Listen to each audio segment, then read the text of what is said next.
Mister ladies viewers அனைவருக்கும் வணக்கம். நான் டாக்டர் நித்யா, சித்த மருத்துவர். சித்த மருத்துவம் இது எதை அடிப்படையாக வைத்து நோயை நம்ம கணிக்கிறோம்? நிறைய வழிமுறைகள் இருக்கு. நம்ம நாடி பரிசோதனை இருக்கு, நீர்க்குறி நெய்க்குறி இருக்கு, மணிக்கடை நூல் முறைகள் இருக்கு, 7 தாதுக்கள், அதுக்கப்புறம் வாசி யோகம். இந்த மாதிரி நாடிகளை வைத்து நம்ம நோயை கணிக்கிறோம். நிறைய வழிமுறைகள் இருக்கு. உணவு முறை மூலமோ நோயாளி எப்படி நடக்கிறாங்க, இந்த நடையை வைத்தே நம்ம நோய்களை கணிக்கிறோம். இந்த மாதிரி முறைகள்ல அடிப்படையாக ரொம்ப முக்கியமான ஒரு முறை அப்படின்னு பார்த்தோம்னா நாடி பரிசோதனை. எதுக்குங்க இந்த நாடி பரிசோதனை செய்யறோம் அப்படின்னு பார்த்தோம்னா, நம்ம உடல்ல 3 முக்கிய தாதுக்கள் இருக்கு. அதற்கு ஏற்ற மாதிரி நம்ம தெரிஞ்சுக்கணும். அதாவது பஞ்சபூத இயக்கத்தின்படியும் நம்ம உடல் இயங்கிட்டு இருக்கு. இந்த பஞ்சபூதமும் நம்ம உடலோட இருக்கக்கூடிய முக்கியமான ராஜ உறுப்புகளோட தொடர்பு வச்சுதான் இயங்கிட்டு இருக்கு. இது 96 தத்துவங்களையும் அடிப்படையாக வைத்துதான் நம்ம உடல் இயங்கிட்டு இருக்கு அப்படின்னு சொல்றோம். இந்த 96 தத்துவங்கள்ல 3 தோடங்கள் அப்படின்னு கொண்டு வரும்போதுதான் வாதம் பித்தம் கபம் வருது. மீதி நம்ம தத்துவங்கள் அடிப்படையில நம்ம உடல் இயங்குது. அதையும் அடிப்படையாக வச்சுதான் எந்தெந்த மூலிகைகள் யாருக்கு சேருது சேராது அதை அடிப்படையாக வச்சு நம்ம மெடிசன்ஸ் கொடுக்கும் பொழுதுதான் சக்சஸ்ஃபுல்லா ஒரு நோயிலிருந்து ஒருத்தரை நம்ம முழுவதுமாக மீட்டு கொண்டு வர முடியும். அப்போ இந்த அடிப்படையாக இருக்கிற 3 தோடங்களை நம்ம ஈஸியா கண்டறிவது எப்படி? மருத்துவர்கள் அந்த ஈஸியா நம்ம கண்டுபிடிச்சிருவோம். சித்த மருத்துவர்கள் தெரியும். பட் நம்ம சில அறிகுறிகளை வச்சு பேசிக்கா நம்ம உடம்பு இப்படி இருக்கலாம், வாதமா இருக்கலாம், இல்ல இந்த சிம்டம்ஸ் இருந்தா பித்தமா இருக்கலாம், இல்ல கபமா இருக்கலாம்னு அதை தெரிஞ்சுக்கலாம். மற்ற தத்துவங்கள், நம்மளுடைய தோடங்கள், இது எல்லாமே கொஞ்சம் கொஞ்சமாக நம்ம அடுத்தடுத்த பதிவுகளையும் பார்க்கலாம். இப்போ இந்த வாதம் பித்தம் கபம் இருந்துச்சுன்னா இருக்கு, நம்ம உடல்ல கண்டிப்பா இது இல்லாமல் இருக்காது. தன்னுடைய நிலையிலிருந்து அதிகமானாலோ குறைவானாலோ நமக்கு நோய் நிலையை உண்டாக்குது. இதுதான் வள்ளுவர் அழகா சொல்லியிருப்பாங்க. மிகினும் குறையினும் நோய் செய்யும் நூலோர் வலி முதலா எண்ணிய 3 அப்படின்னு. இந்த வாதம் பித்தம் கபம் 3ம் அதிகமானாலோ குறைந்தாலோ நமக்கு நோய் நிலையை உண்டாக்குது. அப்போ வாதம் இருக்கு, அதிகமா இருக்குன்னா என்னென்ன அறிகுறிகள் இருக்கும், வாத தேகிகளுக்கு எந்த மாதிரியான உடல்நிலை இருக்கும் அப்படின்றத முதல்ல பார்க்கலாம். வாதம் அப்படின்னு சொன்னா வாயு, தச வாயுக்கள். இதுல பாருங்க, தச வாயுக்களா நமக்கு சித்தர்கள் கொடுத்திருக்காங்க. இந்த தச வாயுக்களை அதிகமானாலோ குறைந்தாலோ எந்தெந்த இடத்தில் நமக்கு இந்த தச வாயுக்கள் இருக்கும், வாதம் அதிகமானால் உடல்ல எப்படி நமக்கு சிம்டம்ஸ் தெரியும்ன்றதும் நம்ம கவனிக்கணும். வாதம் வாயு, அப்போ வறண்ட தன்மை உடல்ல ஏற்படுறத பார்க்கலாம். வறண்ட தன்மை அப்படின்னு சொல்லும்போது இது பொதுவாக நமக்கு என்னன்னா ஸ்கின்ல ஒரு ட்ரைனஸை உண்டாக்குது. தோல் நிறைய பேர் நம்ம பார்ப்போம், ஐயோ தோல் வறண்டு போன மாதிரியே இருக்குங்க, இல்ல கால் பாதங்கள்ல ஒரு எரிச்சல் இருக்குங்க அப்படின்னு சொல்லுவாங்க. இல்ல அடுத்தது சில இடங்கள்ல மட்டும் உடல்ல கருமை நிறத்துல தெரியுது, நெற்றி பகுதியிலோ இல்ல கழுத்து பகுதியில ஒரு மாதிரி கருமை நிறத்துல தெரியுது. உடல் திடீர்னு பருமன் ஆகுது, உடல் பருமன் அதிகமாகுது அப்படின்னு சொல்லுவோம். இல்லைன்னா மூட்டுக்களில் ஏற்படக்கூடிய வலிகள், இதுதான் மேஜரான ஒரு சிம்டமா நம்ம சொல்லலாம். மூட்டுக்கள், எல்லா மூட்டுக்கள்லயுமே வாதத்தோட வாழிடம் அப்படின்னு சொல்லலாம். பொதுவாக வாதம் அப்படின்னு சொல்லும்போது தொப்புளுக்கு கீழே, நம்ம உடலுக்கு தொப்புளுக்கு கீழே இருக்கக்கூடிய பகுதியை எல்லாமே வாதம் ஆதிக்கம் செலுத்தக்கூடிய வாதத்தோட வாழிடம் அப்படின்னு நம்ம தெரிஞ்சுக்கலாம். அப்ப தொப்புளுக்கு கீழே இருக்கக்கூடிய இடத்த நம்ம சரி செய்யறதுக்கு, வாதம் அதிகமானால் சரி செய்யறதுக்கான வழிமுறைகள் என்னவோ அதை நம்ம பார்த்துக்கலாம். இதற்கு அடுத்தது நம்ம வேறு என்னென்ன வழிமுறைகள் நம்ம வாதத்தை சரி செய்யறதுக்கு இருக்கு. அப்போ வாதம் அதிகமாச்சுன்னா ஒரு வறண்ட தன்மை நமக்கு ஏற்படுறது, மலச்சிக்கல் உண்டாவது, கால் பாதங்கள்ல ஒரு மாதிரி வறண்ட தன்மையோ, உள்ளங்கையில வறண்ட தன்மையோ, உடல் பருமன் அதிகமாகுதோ, மெயினா நமக்கு மூட்டுக்கல்லில் வலி அதிகமாகுது, திடீர்னு உடம்பு வலிக்குதுங்க. ஏன்னா வாத நோய்கள் அப்படின்னு சொல்லும்போது 80 வகையான வாத நோய்களை சித்தர்கள் சொல்லியிருக்காங்க. ஏன்னா எத்தனை டிவிஷனா போகுது பாருங்களேன். இப்போ நான் சொன்ன சாதாரணமான ஒரு 3 விஷயத்துல ஆரம்பிச்சு பஞ்சபூத தத்துவம் போது, 96 தத்துவங்கள் போது, அதுல தசவாயுக்கள் நம்ம சொல்லிட்டோம். இதுலயுமே பார்த்தோம்னா இந்த வாதம் தொடர்பான நோய்களும் 80 வகையான நோய்களும் கொண்டு வச்சுட்டாங்க. அப்போ நம்ம பொதுவாகவே நம்ம உடல்ல ஏற்படக்கூடிய 4448 நோய்கள், இத்தனை நோய்களுக்கும் சித்தர்கள் வழிமுறையை சொல்லியிருக்காங்க. இப்போ இன்னைக்கு புதுசு புதுசா எத்தனை நோய்கள் வந்தாலும் மருத்துவத்தால் குணப்படுத்தவே முடியாது, இதுக்கு ஜஸ்ட் நம்ம மெயின்டைன் பண்ணிக்கலாங்க அவ்வளவுதான் அப்படின்னு சொல்ற நோய்களுக்குமே தீர்வுகள் நம்ம சித்த மருத்துவத்துல கொடுத்துருக்காங்கன்னா இத்தனை தத்துவங்களையும் அடிப்படையாக வச்சுதான். ஸோ அதை நம்ம வந்து ஸ்பெஷலா கணிக்கிறதுக்கான வழிமுறைகள் அடிப்படையாக நம்ம தெரிஞ்சுக்கிறதுக்கான விஷயம் தான் இப்போ நம்ம பேசிட்டு இருக்கோம். அப்போ வாதம் அப்படின்னு சொல்லும்போது இந்த மாதிரியான சிம்டம்ஸ் நமக்கு இருந்து மெயினா மூட்டுக்கல்ல அதிகமான வலி ஏற்படும் போது நமக்கு இந்த பிரச்சனைகள் வருது. இதுல வந்து பெயின் வந்து சூளை அப்படின்னு சொல்ற ஒரு ப்ராப்ளம் இருக்கும். சூளைனா சூலாயுதத்தால நமக்கு குத்தும் போது ஏற்படக்கூடிய வலி மாதிரி அந்த வலி இருக்கும் வாதத்துல. அடுத்தது ஒவ்வொரு மூட்டுக்களுக்கும் வலி இருக்கும். சின்ன சின்ன மூட்டுக்கள்லயும் வலி, கழுத்து பகுதி, இடுப்பு பகுதி எல்லாம் வலி ஏற்படுறத நம்ம பாக்குறோம்.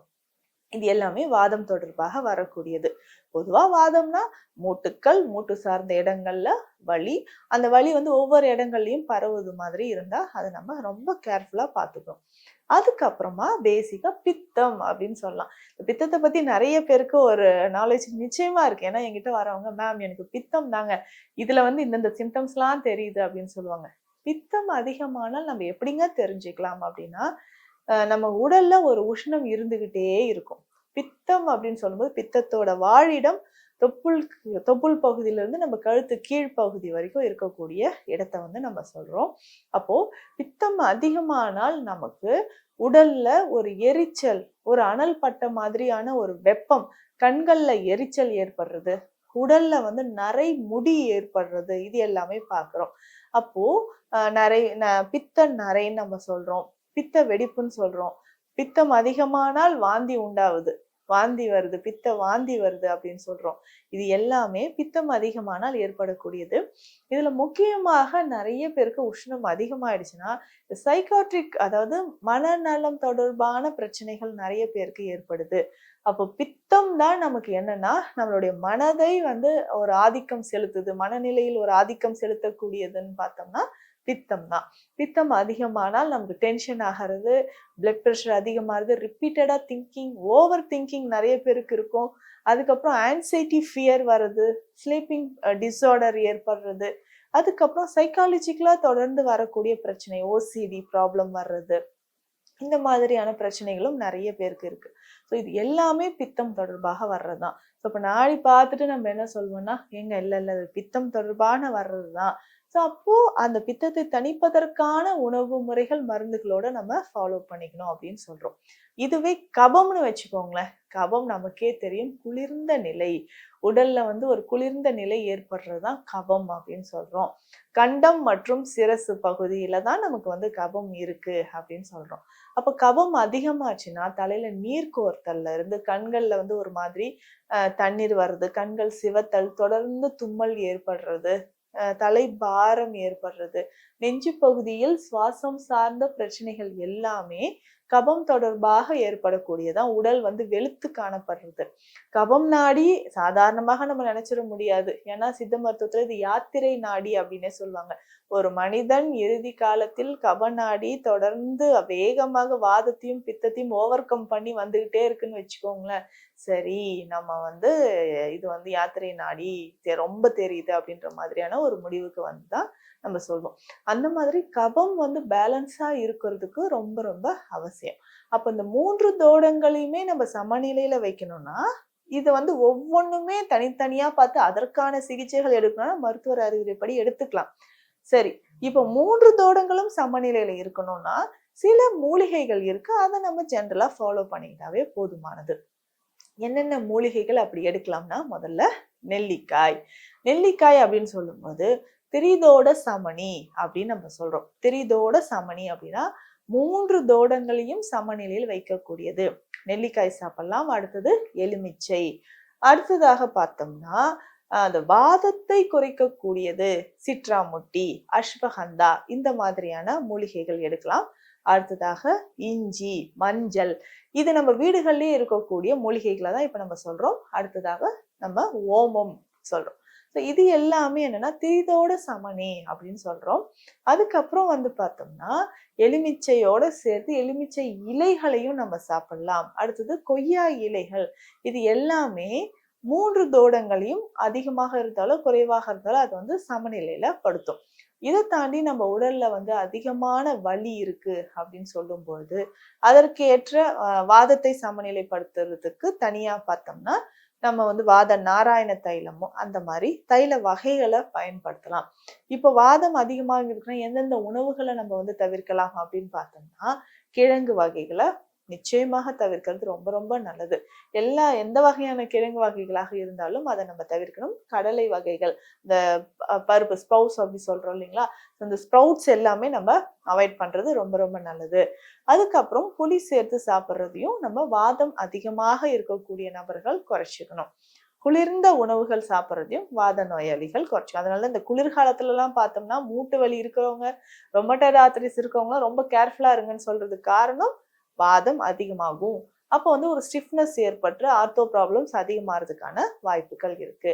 இதுவே பித்தமாக இருந்துச்சுன்னா எதெல்லாம் நான் அவாய்ட் பண்ணலாம் அப்படின்னு பார்த்தோம்னா நம்ம உடல்ல உஷ்ணம் தரக்கூடிய பொருட்கள், அதிகமான காரமோ இல்ல எண்ணெயில் பொரித்த உணவுகளோ இந்த மாதிரி பொருட்களை நம்ம டோட்டலா அவாய்ட் பண்ணிக்கலாம். இதுவே கபம் நமக்கே தெரியும். கபம்னா என்ன? குளிர்ச்சியான உணவுகள், குளிர்ந்த காய்கறி வகைகள், ஃப்ரிட்ஜ்ல இருந்து ஜில்லுன்னு எடுத்து சாப்பிட்றோம். இந்த மாதிரியான ஹேபிட்ஸ் இருந்தாலும் நம்ம அவாய்ட் பண்ணிக்கலாம். ஸோ தொடர்ந்து இந்த வாத பித்த கபம் இருக்குன்னா இதை சமநிலைப்படுத்த நம்ம எந்த உணவுகள் எல்லாம் எடுக்கக்கூடாது, திரிதோட சமனி என்னன்றதையும் பார்த்தோம். இதுக்கு பொதுவாக வந்து திரிஃபலா சூரணம் சாப்பிடலாம், அஸ்வகந்தா சூரணம், சிட்ராமுட்டி தைலமோ இல்ல சிட்ராமுட்டி சூரணம், இந்த மாதிரியான மருந்துகளை 3 தோடங்களையும் சமநிலைப்படுத்துவதற்காக சாப்பிடலாம். இதை தாண்டி நம்ம உடல்ல வாதம் பித்தம் கபம் இது தொடர்ந்து ஏதாவது உங்களுக்கு ப்ராப்ளம் இருந்ததுனாலும் நான் சொன்ன இந்த மருத்துவ குறிப்புகளை ஃபாலோ பண்ணா நிச்சயமாக ஒரு பலன் நமக்கு கிடைக்கும். ஏன்னா சித்த மருத்துவம் அப்படின்னு சொல்றது அது நோய் நாடல் அப்படின்னு சொல்றது என்னன்னா ஒரு நோயை எப்படி சித்தர்கள் கணிச்சு நமக்கு கொடுத்துருக்காங்கன்றது மிகப்பெரிய ஒரு பெரிய கடல் அப்படின்னு சொல்லலாம். அதுல ஒரு சின்ன பகுதியே உங்களுக்கு ஈஸியா புரியுற மாதிரி நான் சொல்லியிருக்கேன். நிச்சயமா இதை பலன் பெறுங்க. இது உங்க ஃப்ரெண்ட்ஸ்க்கு ரிலேட்டிவ்ஸ்க்கு எல்லாருக்குமே ஷேர் பண்ணுங்க. ரொம்ப யூஸ்ஃபுல்லா இருக்கும். மீண்டும் அடுத்த பதிவில் சந்திக்கலாம். நன்றி.